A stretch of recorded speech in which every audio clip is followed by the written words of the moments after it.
سلام، این پاورقی قسمت 22 سریال عشق حرفالیش نمیشه است. حیات که نگران مراد شده از چالا اجازه مرخصی میگیره تا به خونه اون بره و با مراد صحبت کنه. اما وقتی اونجا میره مراد نیست. حیات هم تصمیم میگیره به ساحلی که با مراد رفته بود بره تا تجدید خاطره کنه. اون حتی به همون رستورانی که همراه مراد به اونجا رفته بودن میره و پشت میزی میشینه. کیف حیات روی زمین میفته و اون خم میشه تا کیفو برداره، اما ناگهان با مراد روبرو میشه که اونم برای کمک کردن برای برداشتن کیف خم شده.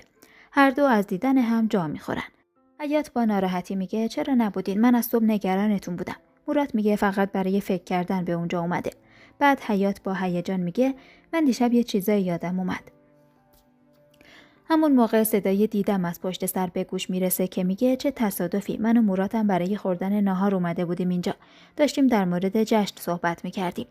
حیات با ناراحتی در حالی که چشمش به موراته میپرسه چه جشنی؟ دیدم میگه ما تصمیم گرفتیم ازدواج کنیم و بازوی مراد رو میگیره.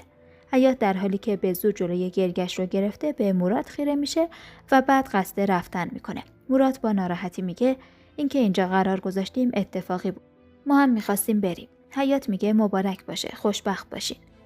و با نگاه معناداری به مراد اونجا رو ترک میکنه.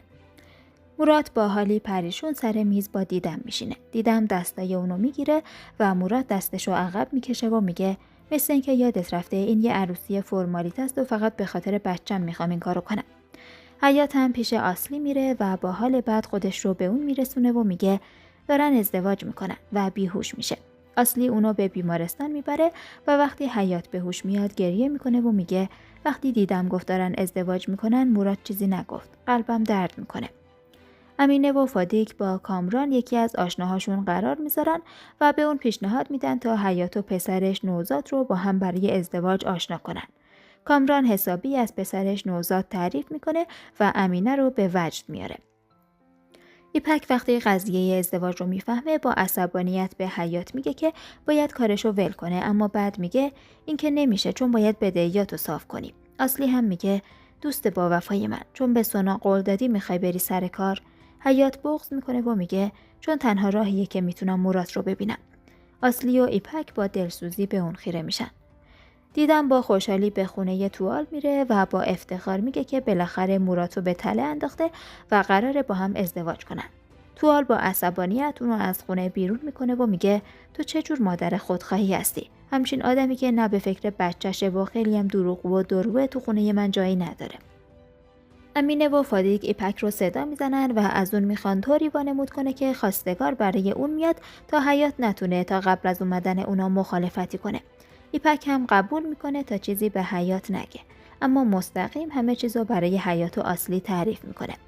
حیات که تو حال خودش نیست با خنده الکی میگه چه خوب، اونم ازدواج میکنه، منم چی بهتر از این.